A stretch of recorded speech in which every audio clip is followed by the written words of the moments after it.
Tonight on Alaska's news source, one person is dead after a standoff that included an officer-involved shooting and a house fire. Plus, people gather across Alaska and the country for No Kings protests. This is a peaceful demonstration.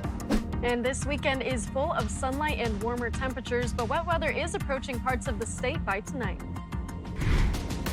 And raising money and awareness for homelessness and hunger, we go to Anchorage's Empty Bowl Project. You're watching Alaska's news source. APD says one man is dead after a standoff that ended in a large house fire and an officer firing their gun in an officer-involved shooting. It happened in South Anchorage off Shore Circle near Pratt and Victor around 3:30 this morning. APD says it was alerted to the situation early this morning when multiple people reported shots being fired. Based on preliminary information, APD says the person shot at officers with what was thought to be a high-powered rifle. It also says they think that person started the fire at the home. I won't get into details exactly on what the officer thought or observed at the time of the officer-involved shooting. Again, we don't have that information. We haven't interviewed the officer that was involved.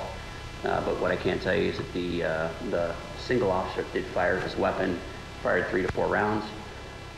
After firing those 3 to 4 rounds, he observed the subject down inside the residence on the floor.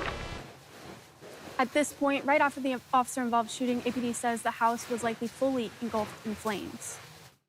The efforts turned to keeping personnel safe as well as managing the fire because the fire was so large at the time. So now this became a combined effort between the Anchorage Police Department and the Anchorage Fire Department. Our job was to secure the scene as best we could, knowing that the scene was still an active public safety threat, not knowing the status of the subject inside, and particularly with all the rounds that he had fired. APD says the subject's exact cause of death is still to be determined, and he says no officers were injured. APD says all this information is preliminary, and another news conference is expected possibly next week. The Office of Special Prosecution will review the officer's use of force per policy. The officer is on 4-day administrative leave. On our website, you can find more details on what police say happened.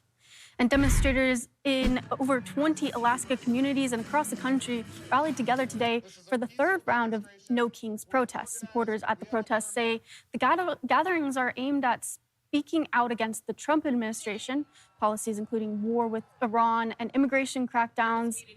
And opponents have previously called them, quote, hate rallies. At Town Square Park in Anchorage, thousands turned out with signs and chants. I fought for our country, and I want to make sure we can keep our country.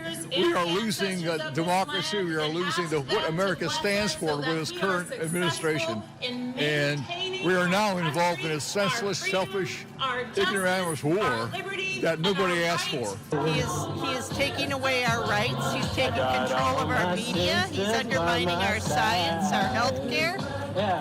He's spending over $1 trillion on our military when people are homeless and are worried about their kids' education. And more than 1,000 people were also out in Fairbanks. A former government worker told us why he showed up. I'm here today because I have spent the past year and a half, feels like longer now, following the actions of the Trump administration. I've been deeply concerned by a lot of what I've seen. There's been a heavy disregard for the rule of law, steady erosion of human rights. I was a former government employee for several years, and I lost the ability to do the kind of work that I'd been doing for several years because of the actions this administration took. And I wanted to make my voice heard and go out and protest alongside hundreds of other people who share many of my concerns. A political action group in Juneau says about 1,500 people were at the No Kings event in the capital city, and President Donald Trump has not specifically addressed this weekend's rallies. But this week, a White House spokesperson responded to the planned protests by saying, quote, the only people who care about these Trump derangement therapy sessions are the reporters who are paid to cover them, end quote. And a U.S. House Speaker, Mike Johnson, who has previously referred to the protest as, quote, hate America rallies, here's a little bit of what he said last year. Now, tomorrow, the Democrat leaders are going to join for a big party out on the National Mall. They're going to descend on our Capitol for their much-anticipated so-called No Kings rally. We refer to it by its more accurate description, the Hate America rally. Earlier this week, the White House press secretary spoke about the situation in the Middle East. That formal authorization from Congress is not necessary because we're currently in major combat operations in Iran. The Department of War and the President, as I said, estimated about a 4 to 6 week timeline for the full completion of these military combat operations. We're again on day 25 today. And as a courtesy, nevertheless, the administration did notify Congress, the Gang of Eight, ahead of the launch of the operation 25 days ago. And we've also had our top national security officials go to Capitol Hill to brief lawmakers. And 12 U.S. troops were injured following an Iranian attack on an airbase in Saudi Arabia yesterday. At least 2 are being treated for shrapnel wounds, but their injuries are considered non-life-threatening. This is a satellite image where you can see the plume of smoke following the attack. A refueling tanker aircraft was also damaged.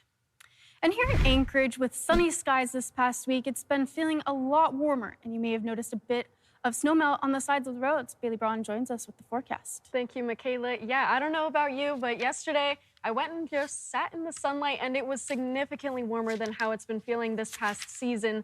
But as we look ahead across the state, you can expect more of these sunny skies to carry through into this upcoming work week, and you can also expect these temperatures to reach up into 30-degree highs, not just for Anchorage, but across South Central and even spanning across some other parts of the state. But that wet weather is starting to head into southwest Alaska by tonight, even moving into parts of southeast by tomorrow morning. But first of all, I wanted to focus on our temperatures that we've seen in Anchorage this past month. Every single box that you see that's highlighted in blue, this shows that these temperatures have been cooler than normal. And if we reach to the 31st day of March with just a complete full month of these temperatures sitting below normal, this will have been the first time in 19 years we have seen this trend of temperatures only reaching highs that have sat below normal. Now, across the rest of the state, we have dry conditions and partly cloudy to mostly sunny skies. Earlier today in Anchorage, we did see some of that sunshine, but since then we do have that thin layer moving over into the upper levels of the atmosphere. But in parts of Juneau, we are reaching up into the mid-30s for those highs this week, even a little warmer as we progress into the work week.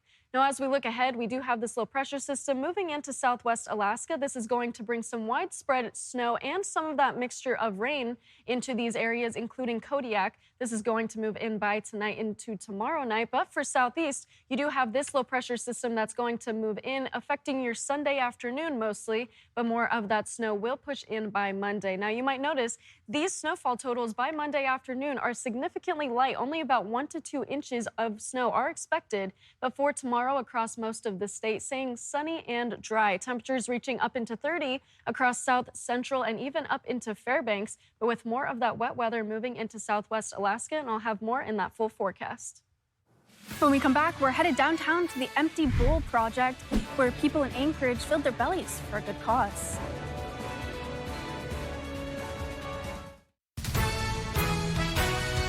You're watching Alaska's news source. And there was another big event happening in downtown Anchorage today. Hundreds of people were at the Denina Center for the Empty Bowl Project. The event, first held in 1994, raises funds and awareness for those in communities experiencing homelessness and hunger. Those who attended had a chance to buy a handcrafted empty bowl to take home, and with the price of admission, they got another bowl to be filled with as much soup as they wanted from Bean's Cafe. To the organizers, the feeling of putting on an event of this magnitude for a good cause never gets old. I appreciate our community. I appreciate Anchorage. You know, again, the answer to everything is love. And this shows me and proves to me that this is a city of love. And what we do for those that maybe can't have or don't have is absolutely amazing. And whether it's time or whether it's volunteering or even monetarily, this is simply just overwhelmingly great. Meanwhile, in Fairbanks, the food bank has been preparing for its Empty Bowls event. It is scheduled for next Saturday. Thanks for listening. Click subscribe so you can get the latest podcast from Alaska's news source automatically.